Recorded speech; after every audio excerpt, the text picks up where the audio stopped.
প্ৰথম সংবাদ সন্মুখত লোকসভা নিৰ্বাচন সাধাৰণ নিৰ্বাচনৰ বাবে বৰ্তমান ৰাজ্যৰ চৌদিশে বলিছে নিৰ্বাচনী বঁটা তুংগত উঠিছে ৰাজনৈতিক দলৰ নিৰ্বাচনী প্ৰচাৰ জনতাৰ পদুলিয়ে পদুলিয়ে ভোট ভিক্ষা কৰি ঘূৰিছে ৰাজনৈতিক দল আৰু এতিয়ালৈকে প্ৰায়ভাগ ৰাজনৈতিক দলৰ প্ৰাৰ্থী চূড়ান্ত হোৱা নাই যদিও সম্ভাৱ্য প্ৰাৰ্থীয়ে দিনে নিশাই চলাইছে প্ৰচাৰ অভিযান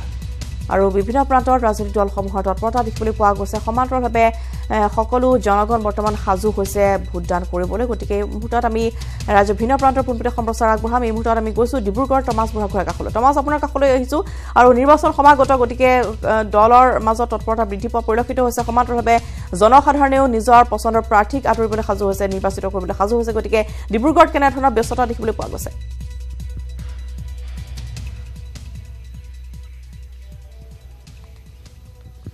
হয় ইতিমধ্যে ডিব্ৰুগড়তো এটা নিৰ্বাচনী কুচকাৱাজ দেখিবলৈ পোৱা গৈছে বিধায়ক প্ৰশান্ত ফুকন আছে মোৰ লগত মই কথা পাতিবলৈ চেষ্টা কৰিম যিহেতু প্ৰাৰ্থী তালিকা চূড়ান্ত হোৱাৰ কথা আৰু যিহেতু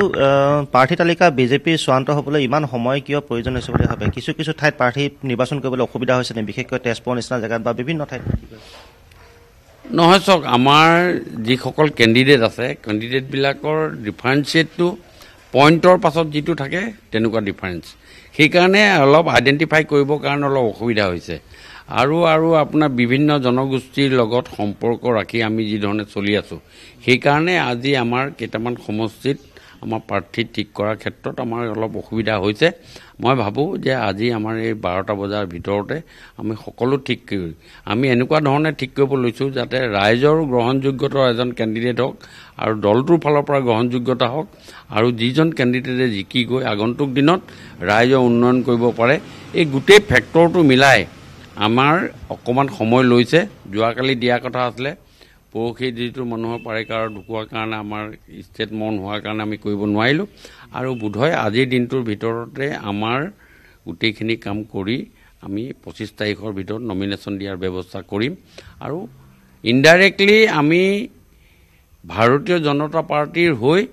আমি প্ৰচাৰ কাৰ্যত আমি নামি গৈছোঁ আমি নিজেই গৈ ডোৰ টু ডোৰ গৈ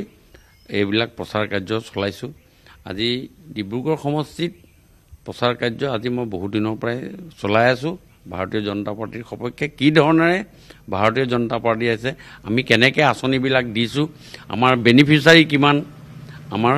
সেই কথাটোত আপোনালোকক আকৌ এবাৰ আপুনি কৈছোঁ চাওক সমগ্ৰ ভাৰতবৰ্ষৰ দৃষ্টিপথ যদি আপুনি চায় আমি 60 কোটি জনতাক আমি ইণ্ডিভিজুৱেল বেনিফিট দিছোঁ কাৰোবাক গেছ দিছোঁ কাৰোবাক লাইট দিছোঁ 60 কোটি জনতাই যদি আজিৰ ডেটত যদি আমাক বেয়া পায় যদি 75%ও যদি আমাক বেয়া পায়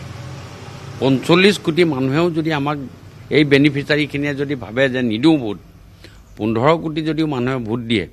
যোৱাবাৰ আমি 13 কোটি ভোট পাই পেলাই 282 পাইছিলোঁ এইবাৰ আমি 15 কোটি ভোট পায়ো আমি 300+ সেইটোৱেই হ'ল আজিৰ ডেটত ভাৰতীয় জনতা পাৰ্টিৰ মোৰ নিচিনা ব্যক্তিৰ বিশ্লেষণ হয় এটা গুৰুত্বপূৰ্ণ সমষ্টি ডিব্ৰুগড় লোকসভা সমষ্টি আৰু এই সমষ্টিটোত আমি যদি চাওঁ অতীজৰ প্ৰায় চাহ বাগিচা যি ভোট আছে ভোটে নিৰ্ণায়ক ভূমিকা এটা পালন কৰি আহিছে প্ৰত্যেক বছৰে বাগিচাক লৈ বহুত ধৰণৰ আঁচনি ঘোষণা কৰা হয় নিৰ্বাচনৰ পূৰ্বে বহুত ধৰণৰ তেওঁলোকক লৈ পিনি পৰিকল্পনা কৰা হয় আঁচনি ঘোষণা কৰা হয় এই আঁচনিসমূহ কিমান ফলপ্ৰসূ হৈছে বুলি ভাবে তেওঁলোকৰ কিমান লাভ হৈছে বুলি ভাবে আপুনি চাওক কোনটো আঁচনি ঘোষণা কৰাৰ পাছত ইমপ্লিমেণ্ট হোৱা নাই সেইটোৱে প্ৰথম প্ৰশ্ন সম্পূৰ্ণ আঁচনি আমি ঘোষণা কৰাৰ পাছত লগে লগে তাৎক্ষণিকভাৱে আমি সকলোখিনি আঁচনি ৰাইজৰ মাজলৈ যোৱাৰ আজি ব্যৱস্থা কৰি দিছোঁ আপোনাক আজি চাওক আজি আপুনি সোণাৰী সমষ্টিলৈ যদি যাওক আজি সোণাৰী সমষ্টিত তপন গগৈ সমষ্টিত 54খন বাগানত 54 কোটি টকাৰ ৰাস্তাৰ পেভাৰ ব্লকৰ ৰাস্তা সম্পূৰ্ণ হোৱাৰ পথত মেক্সিমাম ৰাস্তা সম্পূৰ্ণ হৈছে আৰু মেক্সিমাম ৰাস্তা আপোনাৰ বাকীখিনি ৰাস্তা 60% 70% আৰু পেভাৰ ব্লকৰ ৰাস্তা আমি বনাই দিয়া ব্যৱস্থা এটা আপোনাক উদাহৰণ দিছোঁ এটকীয়া চাউল মাৰ্চৰ 1 তাৰিখৰ পৰা দিম বুলি কৈছিলোঁ ৰাইজৰ আগত এটকীয়া চাউল দিলোঁ টি গাৰ্ডেনক ফ্ৰী দিম বুলি কৈছিলোঁ সেইটো চাউল বজাৰত কিনিলে 35 টকা আমি দিয়াৰ ব্যৱস্থা কৰিলোঁ মোবাইল ফোন দিম বুলি কৈছিলোঁ মোবাইল ফোন দিয়াৰ ব্যৱস্থা ইত্যাদি এই আঁচনিবিলাক আমি টি গাৰ্ডেনত আমাৰ যিবিলাক আঁচনি we are very much serious আমি বৰ চিৰিয়াছলি আমি এই কথাটো আমি লৈছোঁ আৰু লৈ সেইসকলক আমি যিসকলক চাহ বাগিচাৰ ভোটাৰ সেই ভোটাৰখিনিক আমি খুব সিনচিয়াৰলি চিন্তা চৰ্চা কৰি আমি আঁচনি দিয়াৰ ব্যৱস্থা কৰিছোঁ আৰু এই আঁচনি আমাৰ ফলপ্ৰসূ হৈছে আৰু সেইকাৰণে মই আপোনালোকক কৈছোঁ এইবাৰ 80% ভোটাৰ চাহ বাগানৰ ভোটাৰ ভাৰতীয় জনতা পাৰ্টিৰ সপক্ষে থাকিব আৰু এইকাৰণে তাহাঁতে কৈছে আমাক দিয়ক আমি দিম পৱন সিং ঘাটৰ কংগ্ৰেছৰ ফালৰ পৰা তেখেতে কংগ্ৰেছৰ ফালৰ পৰা খেলিব আৰু পৱন সিং ঘাটৰ ইয়াৰ পূৰ্বে 5বাৰকৈ ডিব্ৰুগড়ৰ পৰা তেখেতে লোকসভালৈ গৈছে আৰু তেখেতৰ লগত চাহ মজদুৰ সংঘ আছে গতিকে কেনেকুৱা ধৰণৰ এখন যুঁজ হ'ব বুলি আপুনি ভাবে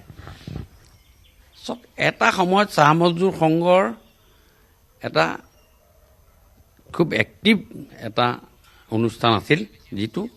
ইনডাইৰেক্টলি কংগ্ৰেছৰ লগত আছিল কিন্তু আজিৰ ডেটত চাহ মজদুৰ সংঘৰ প্ৰাসংগিকতা অলমোষ্ট নাই বুলি মই আপোনাক ক'ব পাৰোঁ মই ব্যক্তিগত ধন্যবাদ জনাইছো এয়া আছিলে ডিব্ৰুগড়ৰ বিধায়ক প্ৰশান্ত ফুকন আৰু ইতিমধ্যে বিজেপিৰ কিছু নিৰ্বাচনী ইছ্যু তেনেকৈ ইতিমধ্যে প্ৰস্তুত কৰিছে আৰু বিশেষকৈ আঁচনি চাহ বাগিচা অধিকৃত যিসমূহ অঞ্চলত তাত আঁচনিসমূহৰ কথা তেওঁলোকে ব্যক্ত কৰিছে কিন্তু কিমান দূৰ এইবোৰ আঁচনি ফলপ্ৰসূ হৈ সেইখিনি নিশ্চয়কৈ অনুমেয় কিন্তু নিৰ্বাচনত ৰাইজে কেনেদৰে সঁহাৰি আগবঢ়ায় বিজেপিলৈ সেয়া পিছত লক্ষণীয় হ'ব নিশ্চয়কৈ